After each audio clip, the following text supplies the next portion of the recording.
Eala inspires the next generation with surprise school visit. Failure reminds me who I am.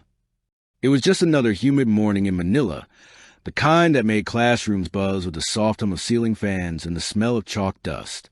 At St. Catherine's International School, the students were restless. Exams were near and the sun was too bright for focus. Then, at 9:45 a.m., the intercom crackled. "Good morning, everyone. Please proceed to the gymnasium. We have a special visitor today." The students groaned, half expecting another speech from an alumnus or a politician. But when the gym doors opened, the air shifted.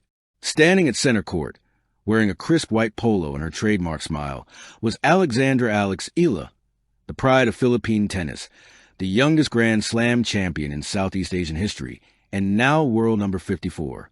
Phones shot into the air. Gasps rippled through the crowd. Someone whispered, "No way, is that really her?" It was. And she was here, not to promote, not to pose, but to speak. The silence before her words. Alex stood quietly for a moment as the applause faded. The gym light shimmered on her face, confident, yet somehow softer than on television. When she finally spoke, her voice carried calm power. "I didn't come here to talk about winning," she began. "I came to talk about failing." The room fell silent.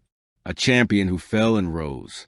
Alex told him about the China Open just a few weeks earlier, when she'd been knocked out in the first round, a shocking loss that stung more than headlines could describe.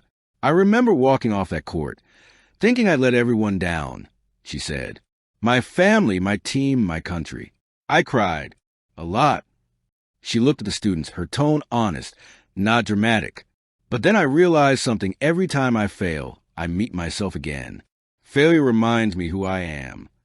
Those words hung in the air like sunlight breaking through clouds. The school that started it all. St. Catherine's wasn't random. It was where Alex attended elementary school before moving to Spain for training at the Rafa Nadal Academy. Back then, she'd been just another shy student who doodled rackets in her notebooks. Her former teacher, Mrs. Ramos, was there that morning too, tears forming as she saw her once quiet student commanding a gym full of hundreds. Alex was always focused, Mrs. Ramos whispered, but she never boasted. Even when she won local tournaments, she'd hand her medal to her seatmate to try on. Now, years later, that same humility had brought her back. The kids' questions. After her speech, the floor opened for questions. A small hand shot up, a boy, maybe 10 years old, hair sticking out from under his school cap. "Hey, Alex, do you ever get scared?" She smiled. "All the time," she said. "I get scared before every match. Scared of losing, scared of disappointing people. But fear doesn't mean stop. Fear means something matters." Another student asked, "What do you do when you lose?" She paused, then answered with quiet strength. "I let myself feel it. Then I go back to work. Losing hurts, but it also clears the noise. It reminds me what I love about the game." Then came a question from the back, from a shy girl with glasses. "Do you ever think about quitting?" Alex's face softened. "Yes," she said. "I think everyone does at some point. But I also remember the 6-year-old me who dreamed of being here. I don't want to let her down." The room erupted in applause. A lesson beyond tennis. This wasn't a PR visit. There were no reporters, no stage banners, no formalities. It was raw, unfiltered humanity. Alex spoke about her struggles with confidence, about loneliness while training in Spain, and how she'd once gone months without seeing her family.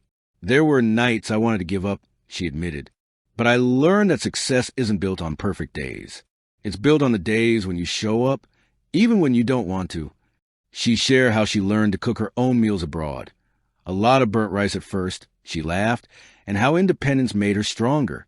The students leaned in closer. They weren't just listening to a sports hero.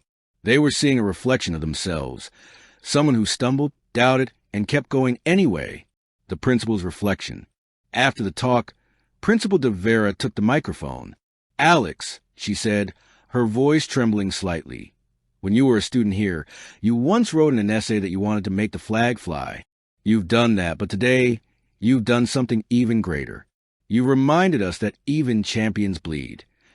The crowd clapped again, softer this time, the kind of applause that carries gratitude, not excitement. The moment that moved everyone.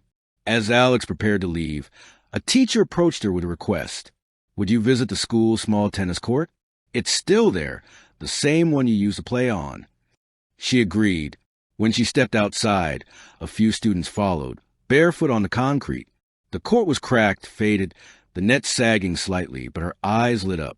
This is where I hit my first serve, she whispered.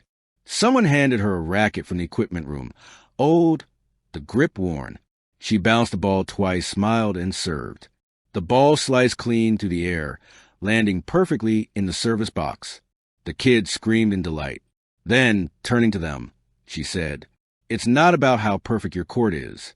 It's about how much heart you bring to it. Failure reminds me who I am." Later, in a small classroom interview with student journalists, she expanded on her quote, the one already trending online. When you fail, you're stripped of everything, the trophies, the rankings, the attention. And what's left? You, the real you, the one who started this journey. That's why failure reminds me who I am. She paused, glancing at the wall where the school motto was written in blue paint. Excellence through humility. That's the real win, she added softly. To keep growing, even when no one's watching. The story she left behind. In the weeks that followed, the visit became legend at St. Catherine's. The legacy of a visit. Months later, journalists still talk about that visit. Not as a PR stunt, but as a defining moment of emotional leadership. Eala's humility reminded the sporting world that greatness is not about perfection. It's about connection. And for one morning in a modest Manila gym, she redefined what it means to be a champion, the philosophy of resilience. When asked later to expand on her now famous quote, Alex explained, "I think we live in a world obsessed with success. But when you fail, that's when you strip away everything and remember your core, your values, your grit, your love for what you do. That's when you rediscover your identity." Her philosophy resonated far beyond tennis, becoming a mantra for students, athletes, and anyone navigating failure in silence. Full circle. As dusk fell over Manila that day, the school gym was empty again. But something had changed, not just in the students, but in Alex herself. Sometimes, the act of inspiring others becomes a mirror that heals you. She came to remind them that failure is not final. But in doing so, she remembered too. And as she drove away, watching the children wave goodbye through the window, she whispered to herself, half a promise, half a prayer. Failure reminds me who I am and who I still want to be. Thank you for watching. Please don't forget to hit the subscribe button, like, and share. Till next time.